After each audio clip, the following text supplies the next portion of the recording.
Hi, everyone. Welcome to the session on auditions, things you need to know. My name is Weston Sprott. I am the Dean of the Preparatory Division at the Juilliard School and a trombonist in the Metropolitan Opera Orchestra. It's really a great pleasure to be here with you and to share some insights on the college audition process.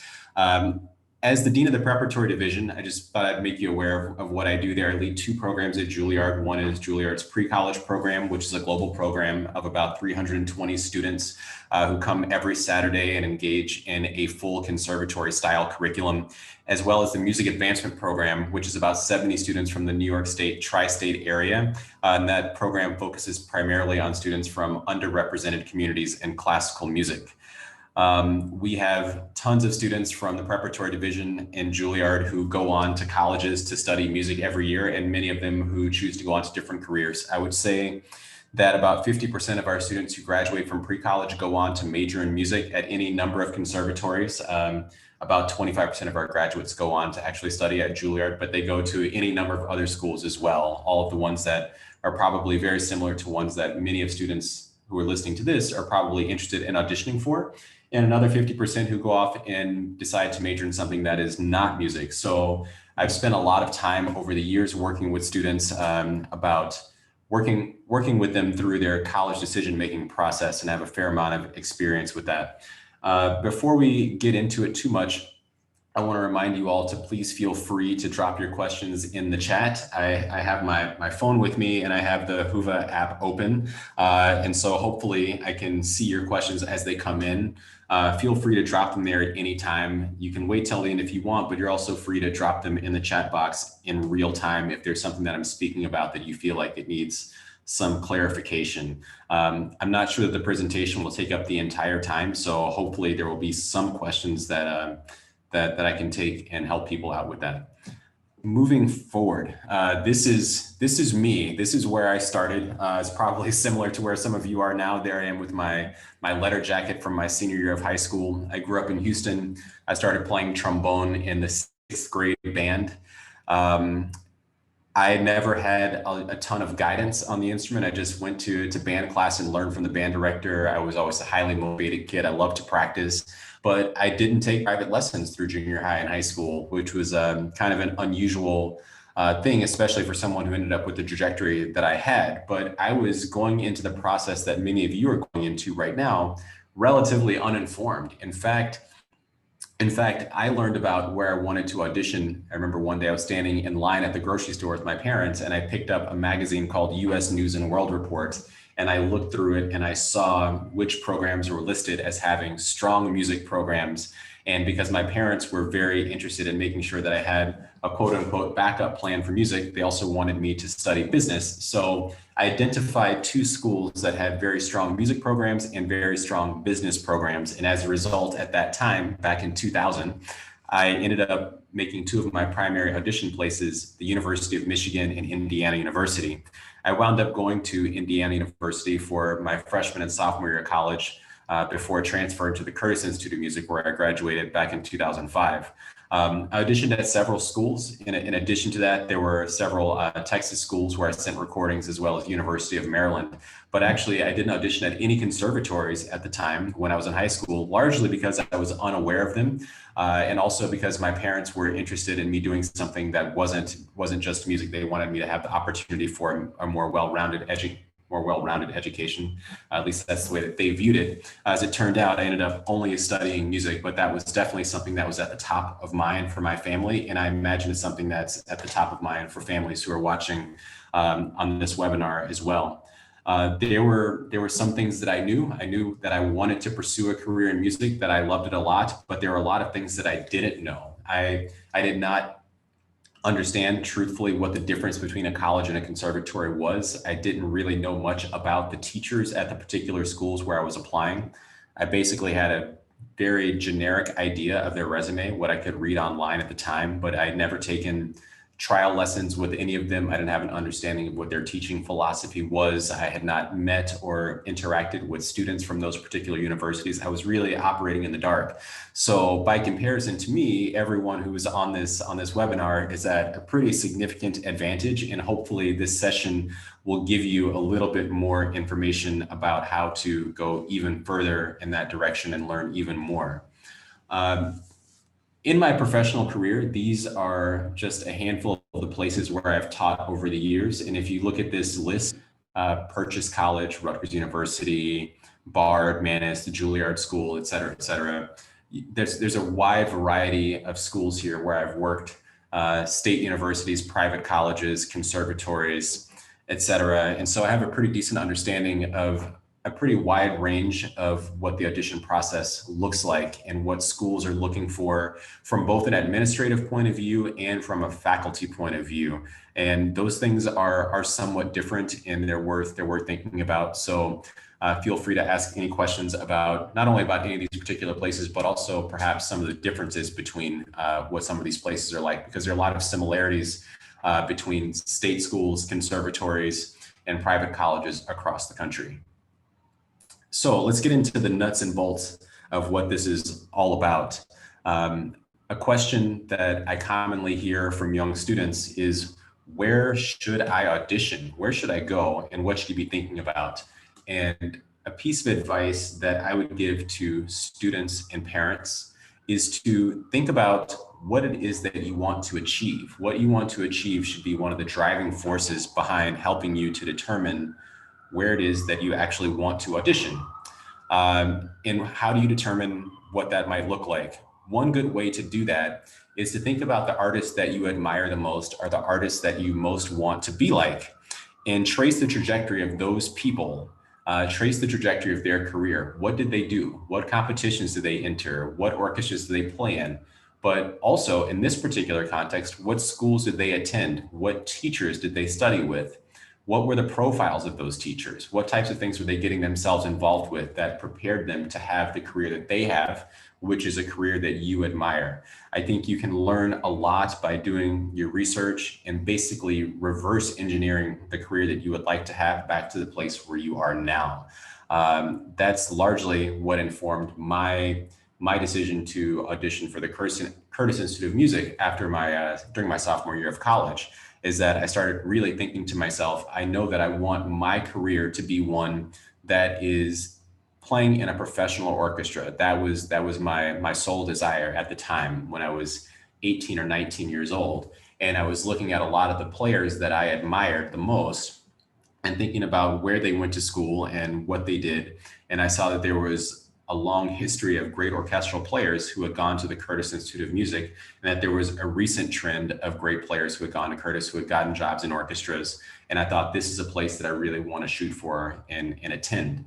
You know, if there had been other things that I wanted to pursue in my career, I may have made a choice that was different. If I wanted to pursue a career in music education, or if I was really hopeful to pursue a career in chamber music, or to become a Broadway musician or a commercial musician, or to play in an LA studio. So the music career path has a lot of different ways to be successful and to earn a living.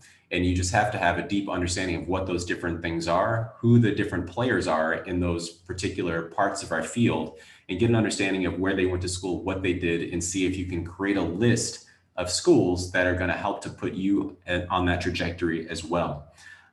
The other thing that you need to do is do your research on these particular institutions, learn the requirements, know what you need to play, what all the deadlines are going to be, and also be very honest about where your level of preparation is as it relates to the level or the competitiveness of these different institutions. So taking those different factors into account, that should help you develop a pretty good list of the different places where you want to audition. Another common question that comes up from students is, should I take a trial lesson with one of the teachers at the schools that you're auditioning? And I would say absolutely. To the extent that you can afford to take these trial lessons, I think it's always a positive. I always like when students who are going to be auditioning for me opt to take a trial lesson with me in advance of their audition.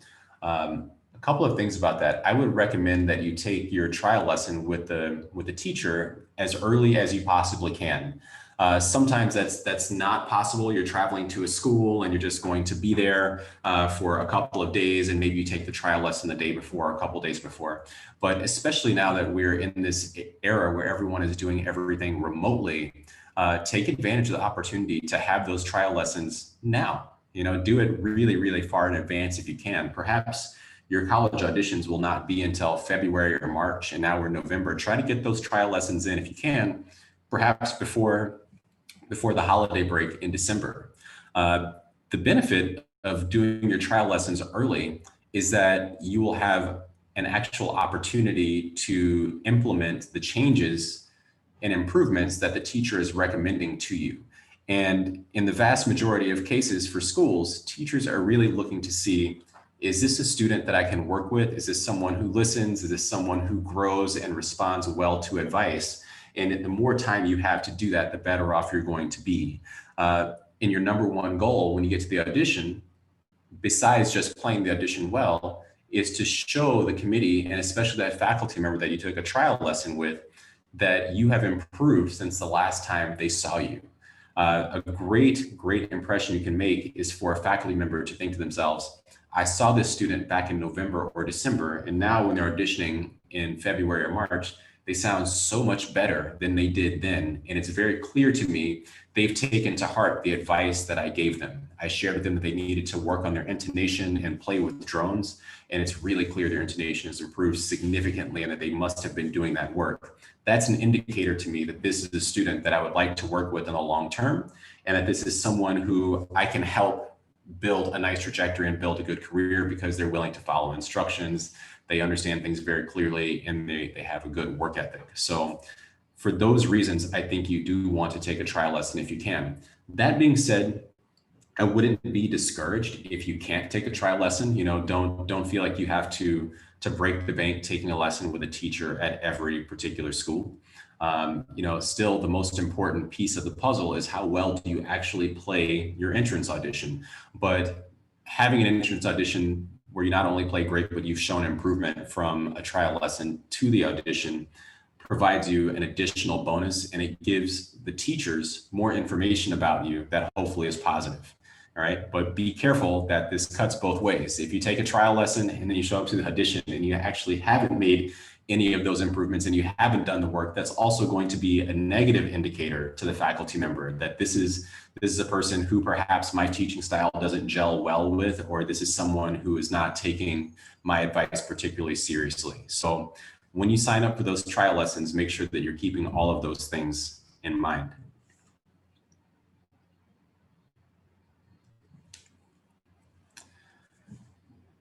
Next question, what should I play? This is an interesting one. And of course, some people may be wondering, why did I even put this slide up? Because every school has a list of audition requirements and it's on their website. What should I play? I should play what's on the list, right? But the thing is, the vast majority of schools have a list of choices. They may say you have to play a solo or a concerto in this particular style or of this particular difficulty, or 2 contrasting movements from a major solo work, or 2 contrasting etudes, or maybe you have to select 2 excerpts from a longer list, or maybe it just says 2 standard orchestral excerpts, or whatever it happens to be. So in most cases, you are going to have some elective choices about what you're going to play in your auditions. Every once in a while, there are going to be schools that have pre-screening requirements, and those pre-screening requirements may be very particular. But in a lot of cases, you are going to have some choices. And that's what I'm talking about here. What choices should you make? What I would like to remind all of you, or make you all aware, is that you should always play what makes you sound the best. That may seem very obvious, like practical advice, but you'd be surprised at how many students actually don't do that. There are a lot of students who choose difficult repertoire over repertoire that actually makes them sound great, or that they can actually sound great on. Whenever given that choice, always pick something that you think is going to show your strengths. It would be much, much better for you to play a piece that is somewhat simpler but allows you to shine than playing a piece that is extremely difficult, that you struggle your way through, and it's very clear that you don't have a complete grasp of the piece. You have to remember that in college auditions, conservatory auditions, teachers and the faculty, they are seeking potential. Potential is much more important in the college audition process than you being an absolute finished product. So try your best not to put pressure on yourself to be a finished product, but rather someone who demonstrates that you have control over your instrument and that you have a really, really great grasp of your fundamentals. It would be a real shame for any of you if you feel like you make a really good sound, you have a strong sense of intonation and a strong sense of rhythm, but then you choose an elective piece of music that takes away your ability to demonstrate all of those strengths that you have. I think one of the strong points that I had when I was auditioning for schools is that oftentimes I would pick some of the pieces that were seemingly more simple from the choices, but I would play them extremely well. And oftentimes you'd be in the warm-up room or standing outside of the audition room, and you would hear someone playing a piece that perhaps is more difficult than the one that you chose, but they're struggling their way through it. That's the other thing, is when you're taking auditions, you want to do something or make as many choices as you can that are going to put you in a position of feeling confident about what you're doing. So choose music that you can not only play well, but that instills a sense of confidence and allows you to shine and be comfortable in the situation as much as you possibly can.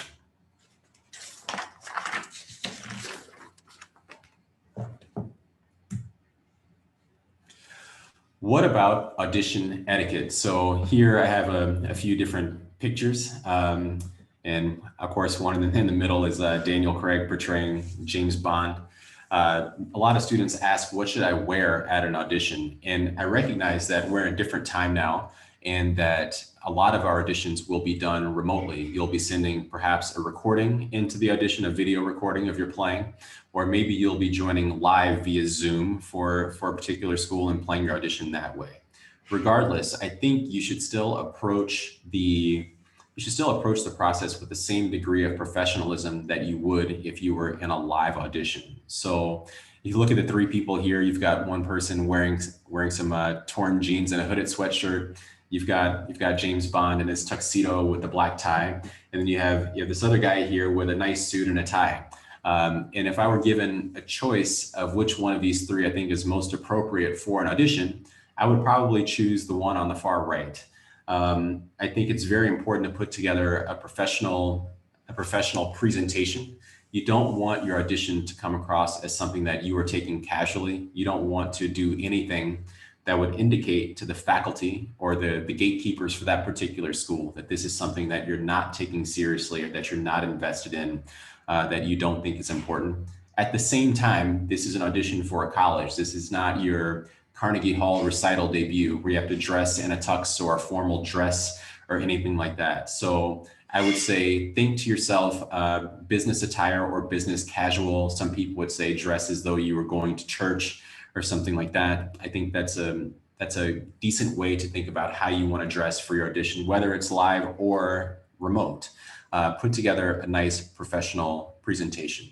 Now, since we are talking about the remote environment for auditions, I think it's also worth mentioning that it's really, really valuable to get yourself a good microphone and a good camera for your audition. And believe it or not, that can be done in a relatively cost-efficient way. If you haven't done it already, I would recommend looking into it, because it would be an absolute shame to spend so many hours in deep preparation and then not have the equipment available to you to actually put your best foot forward, or allow the people who are on the other side and listening to actually have a pretty clear picture of what you're looking for. So if you don't currently have a quality external microphone or USB microphone, I would recommend getting one. There are decent external microphones starting at probably $20 or $25 that you can find on Amazon. A nice $50 choice is the Blue Snowball microphone. I think that's a great choice, and it will serve you well. And that's the thing, you'll be using this microphone not only for your college auditions, but it will serve you quite well through the entire time that you're in college, and probably for years after that. If you have a little bit more and you can spend more, the Blue Yeti microphone is a great choice at about $150 or so.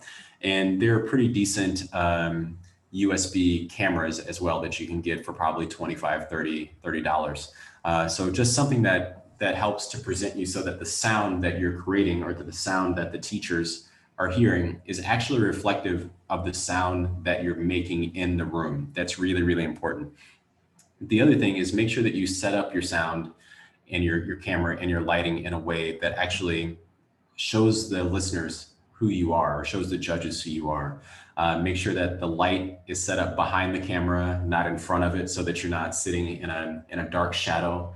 Make sure that the angle that you choose actually gives someone a viewpoint where they can see everything that actually matters. So for example, if you're a trombonist, which I am, make sure you set your camera in a way that they can actually see your entire instrument and your face and how you're moving. If you're a cellist, make sure they can actually see the entire instrument. You don't want to have something where you're playing an instrument, a string instrument, and the teacher cannot see your left hand or can't see your bow arm, things like that. Make sure that you're providing them with enough information that they can actually make intelligent decisions about your application. So I would think about that. And also, if you're going to be doing a live audition that is being done remotely, say, for example, you're going to be joining a Zoom session for an audition, it would really behoove you to check your audio settings and your visual settings far in advance and test that out a couple of times before you get there. You definitely don't want to be spending time in that live room trying to figure out your sound or having to have a faculty member tell you that they can't quite hear or the sound is breaking up or things like that. So try to work out all of those inconsistencies in advance. Perhaps call a friend or work with your teacher and make all the different adjustments that you need so that when it's time to have your audition, it can run really smoothly. The thing that you want to make sure of is that when it's time to have your audition, you're actually able to focus just on playing your audition. The last thing you want is to be at your audition and suddenly be wrecked with anxiety because you're trying to figure out your microphone and your camera, or the sound's not working, or the teacher is trying to get you to make adjustments in your settings and things like that. You want to have rehearsed this process enough times that you just set it up and you can feel comfortable to just take a deep breath and play your instrument as well as you possibly can. All right. Next, what questions will I be asked? Oftentimes when you go to a college audition, the faculty members will ask you a few questions. And oftentimes those questions are oftentimes just an icebreaker because they want to find a way to make the students more comfortable. We all recognize that students in high school oftentimes have not taken a million auditions. And even if you have taken a lot of auditions can be a really, really nerve-wracking setting. It's not exactly the calmest atmosphere in the world to take an audition. There's this inherent sense of pressure that we all feel. And so it's not uncommon for committee members to ask students a few questions or maybe give them a break with some questions in between pieces to help calm nerves and also to get a good feeling about who this student is that they're speaking to. How can I learn something more about this person beyond just what they play? Who is this person, right? And so some of the questions that you might want to be prepared for are, number one, why do you want to study here? That's a question that a lot of students will get asked. So be prepared for that question and be prepared to have a good answer for it. And usually you want to shape that answer in the most positive terms ever. The answer to that question should not be, I'm only auditioning here in case I don't get into Curtis or Juilliard. You'd be surprised. I know it sounds silly and ridiculous, but I've actually heard students who would say things like that. It's amazing. So make sure that you have a positive frame for why you're auditioning at each place and be prepared to answer that question. Another question you may encounter is, why are you interested in music? Be able to answer that question. What creates the spark within you that makes you want to study music? What kind of career are you trying to pursue? That's an important question that teachers will ask you because oftentimes it will be an indicator to them of whether or not you are someone that they are capable of helping. Because Just as you, as a potential candidate for a school, you're aware of different strengths and weaknesses that you have, teachers are likewise aware of strengths and weaknesses that they have. So, for example, my career has been spent largely as an orchestral musician. I also play solos in chamber music. And if a student came to me and said, I'm auditioning for your school, and the reason why is because I really want to have a career as a Broadway freelance musician who also plays jazz, that would be an indicator to me, wow, you may be a really fantastic player, but I'm not sure that I should accept the student into my studio because I don't think that my skill set will serve this student well. Now I'm using an extreme example, but there are going to be many variations of that. Someone comes and says, I really want to start a brass quintet and have a flourishing chamber career. Say, I don't really do that. Someone might say, I want to play in a great orchestra and I want to be able to teach and do whatever those other things are. I might say, hey, that's exactly what I do. And I know exactly how to teach someone to get to that point. So assuming the student plays at a level that I feel good about, we may have a very, very good match here. Another thing that you may hear is, who do you currently study with? And another one is, where else are you auditioning? That's not something that's just meant to set you up for some type of competitive conversation, but I think it does give teachers an awareness of what other types of places you're thinking about, if your interests seem in alignment with one another.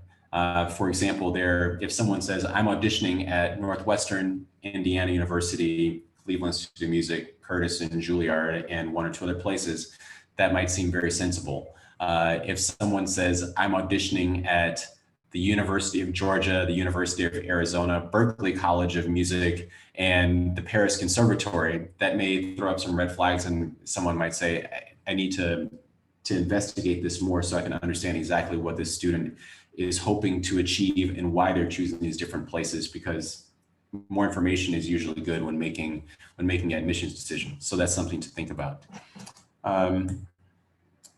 What questions should you ask? On this slide, I wrote it as, what questions should I ask, but I'm speaking about you. I think there are several questions that you should be asking as you're applying to different schools. And one of the important things is to make sure that you're directing those questions at the right place. One of the things I've noticed over the years is that sometimes once a student makes a connection with the private teacher or the studio faculty member at a school, they feel like that person is the conduit through which they should ask all questions they have about the institution. When you're talking to a private studio faculty member, say whoever the violin teacher is at the school, the violin teacher that you've been in contact with, I think appropriate questions to ask are things that relate to the violin studio or to your private studies. How many lessons will I get? What types of things do you work on? What's a traditional curriculum for a freshman at blah, blah, blah school in your studio? Can you tell me a little bit about the trajectory of your previous students? What are some of your recent graduates doing? Can you connect me with some current studio members that you have so I can get a feeling for what their experience is like at the school thus far, or things that I should be prepared for or understand about the dynamic of your studio, or things that I should be prepared for when I join the school myself? Those are questions that make sense to direct to the studio faculty member.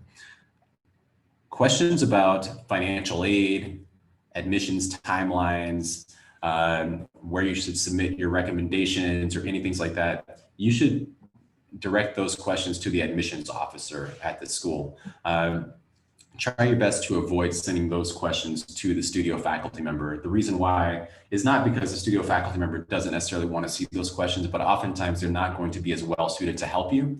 And basically what's going to end up happening is they're going to forward that series of questions to the admissions officer, and it's just going to take you longer to get the answer that you want. So make sure that you're thinking about that, that you're asking the right questions and that you're asking those questions to the correct people.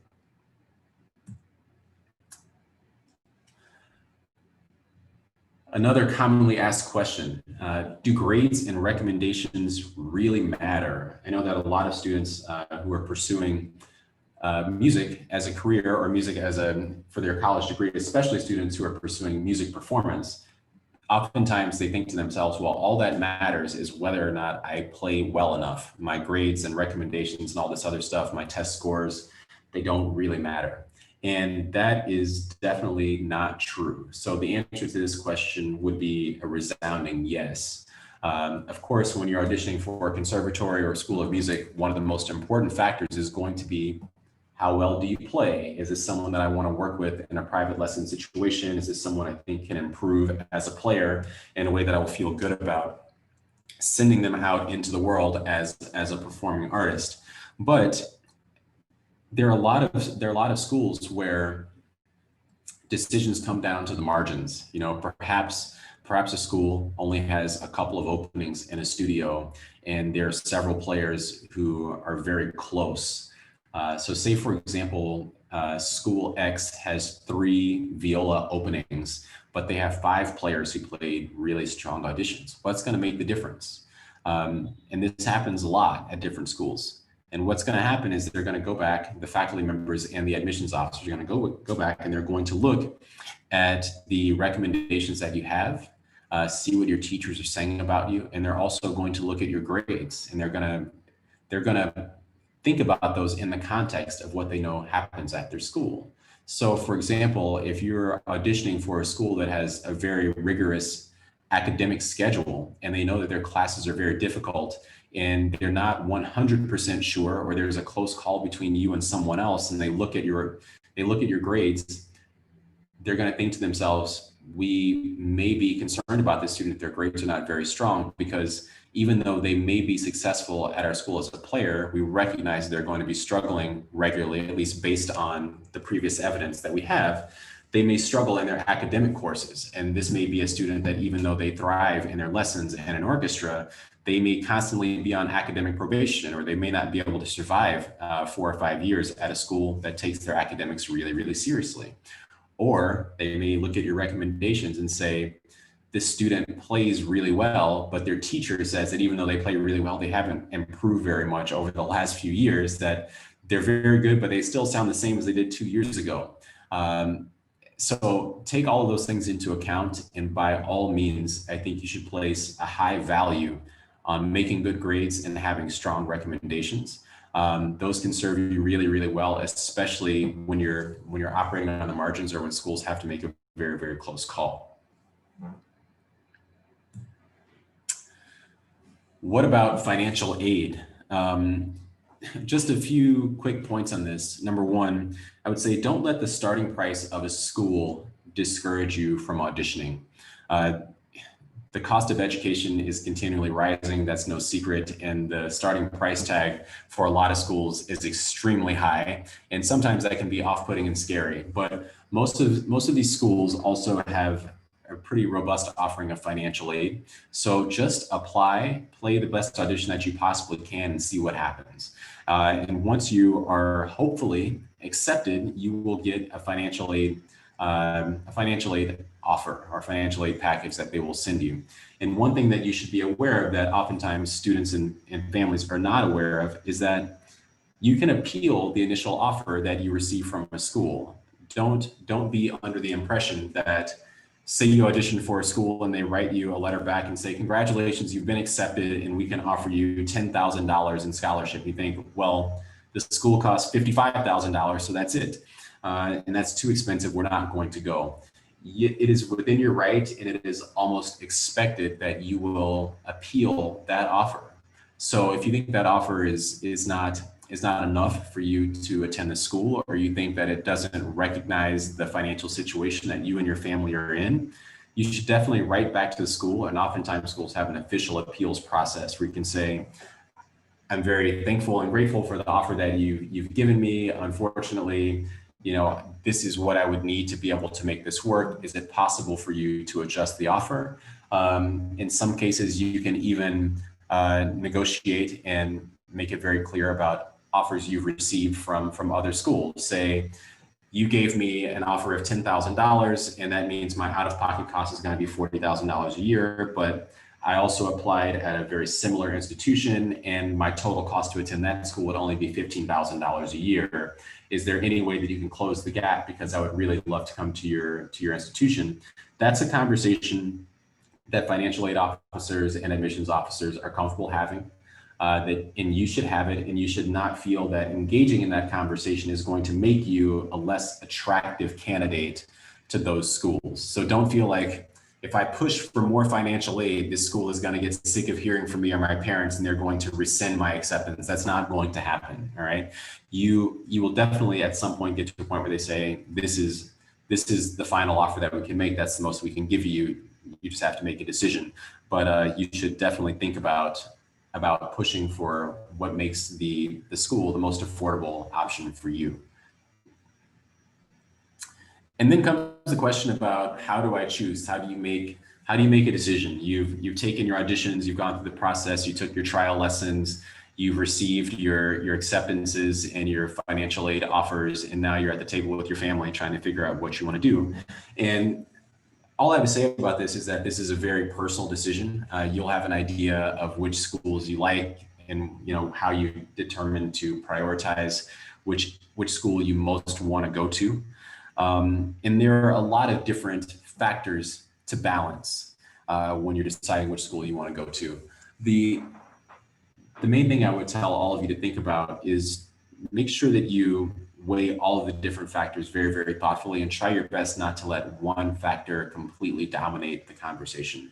I know oftentimes it is said that the relationship that a college music student has with their private instructor is the most important relationship that they're going to have during their time as a student. And that is very, very true.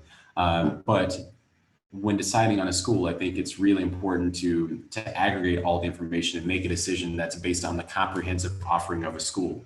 What is the quality of the institution? What's the quality of the classes? And beyond your relationship with that teacher, what do you think you can gain from them? What is your peer group going to be like? What does the curriculum look like? What are their recent graduates doing? What are the facilities like? All of these different things. So put all of those things on the table in addition to how much the institution costs. Make sure that you're making a very thoughtful, well-rounded decision, not something that's just based on emotion and one particular factor. And that is what I have for you. Hopefully that gets through a lot of things that people would be thinking. And I'm looking here at the chat. If anyone has any questions, I am more than happy to answer them as well as I possibly can. So if there are any questions, feel free to drop them in the Whova app in the chat.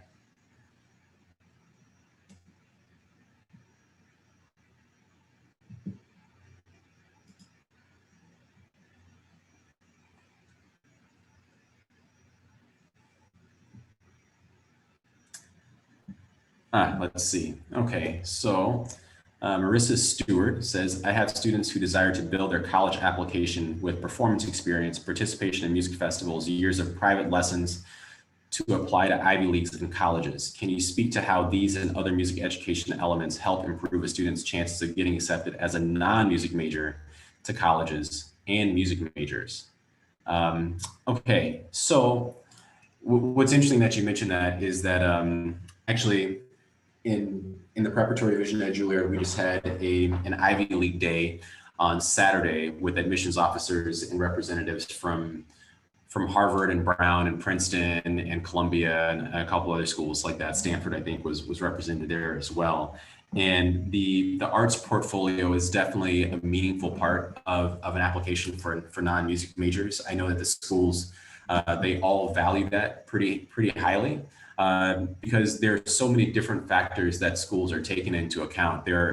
All of the Ivy League schools this year were very clear that they are test optional. So they are not requiring students to submit SAT and ACT scores this year. And so what that means is that a lot of the other factors, what other types of extracurricular activities are you in? What are your grades like? How, are you in the arts? Do you play an instrument? Do you paint? What is the quality of that? Any number of other factors that will give them some indication of what type of person they're engaging with and what type of person they're possibly accepting is going to be pretty meaningful in your application process. Let's see, I'm not sure if, Marissa, I'm not sure, does that answer your question? Let's see, their application to, yeah.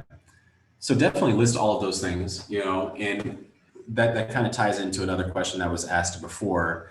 In an era where so many things have been shut down and there aren't as many competitions or festivals or things like that to attend, how do you go about listing those accomplishments? And one of the things that was shared with us on Saturday is that just list what you have, and that your playing will stand above anything else.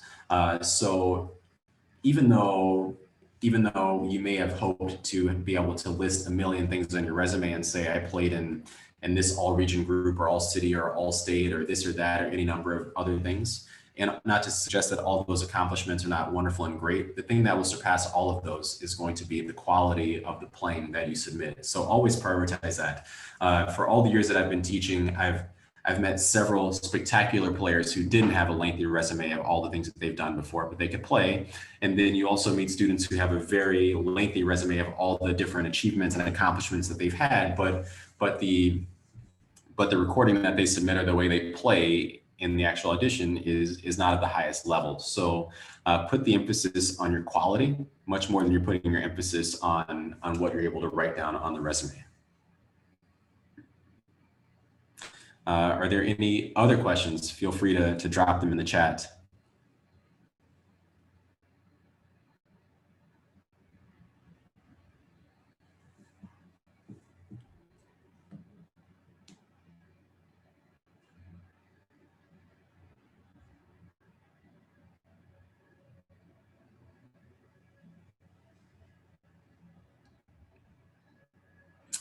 Oh, there are more. Sorry. Okay, so I had to press the more button. So I'm new to this. Let's see. 1 second.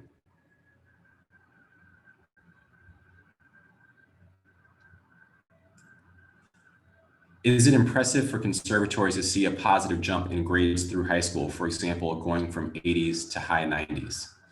I think so. I think so. I think their biggest concern is going to be about not only your grade point average, but also your trajectory over your time in school. So they're going to look at what kind of grades you've been getting over the years, and also what kind of grades you've been getting in classes that are likely to intersect the types of classes that you're taking. For the majority of conservatories, I think what they're really looking for is, are you a student who really struggles severely academically?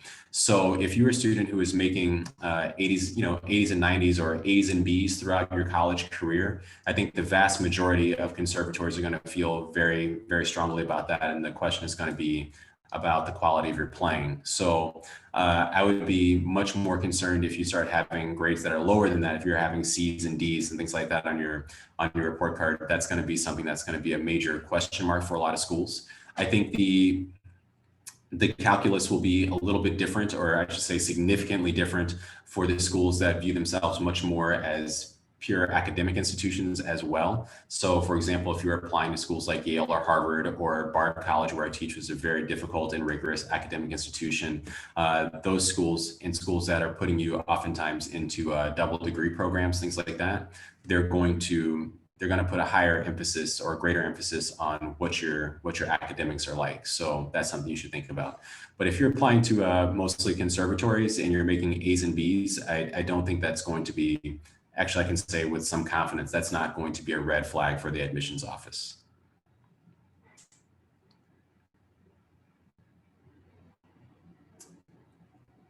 I'm just refreshing my screen to see if there are any other questions. Let's see. Is this process different for kids that are homeschooled?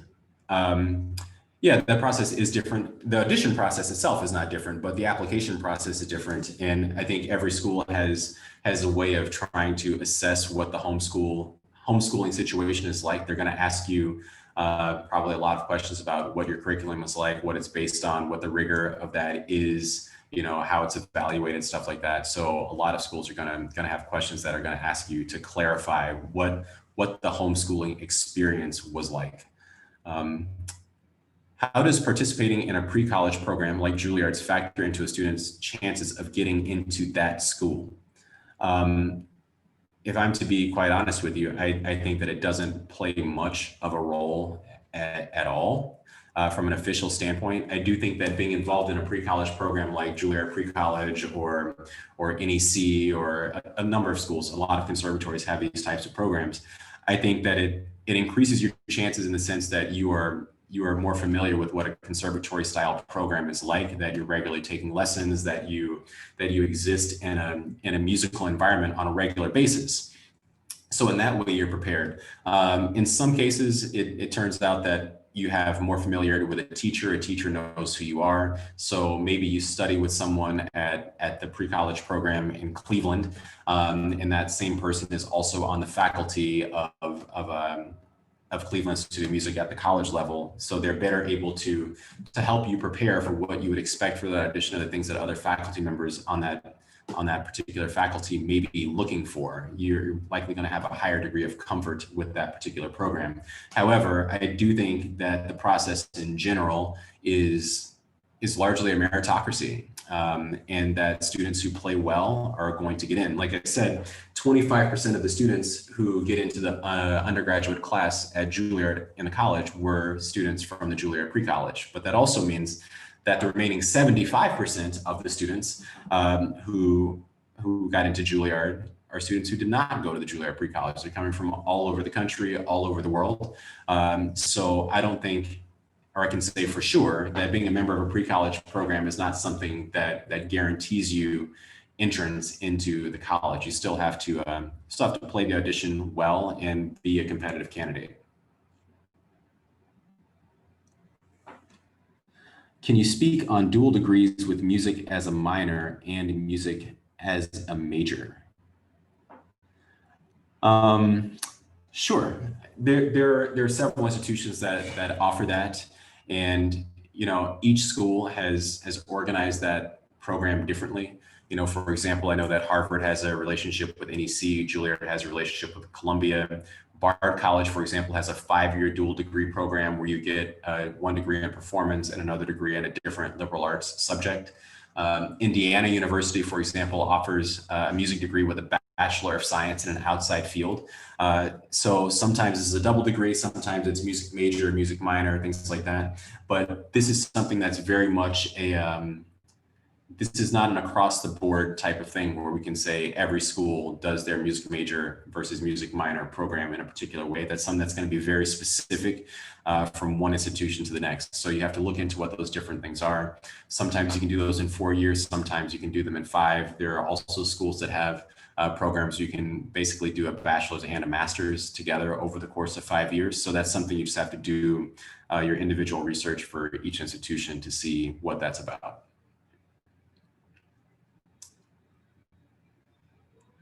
Just scrolling here to see if there are any other questions that people have or things that I missed. Let's see. Allie, am I missing anything? Hey, Weston, I don't think so. We can probably start to wrap up when you're ready. Okay.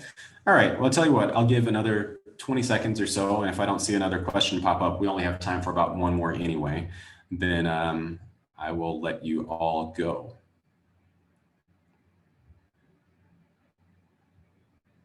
Yeah, and it's looking like there aren't any more coming in. So thank you, everybody. And thanks to Project 440 for having me. It was a pleasure to present to all of you, and to all the students and families. I wish you only the best of luck and great success in your college audition adventures. And I hope to see some of you soon, even though I couldn't see you here on the screen because we're doing this in a webinar format.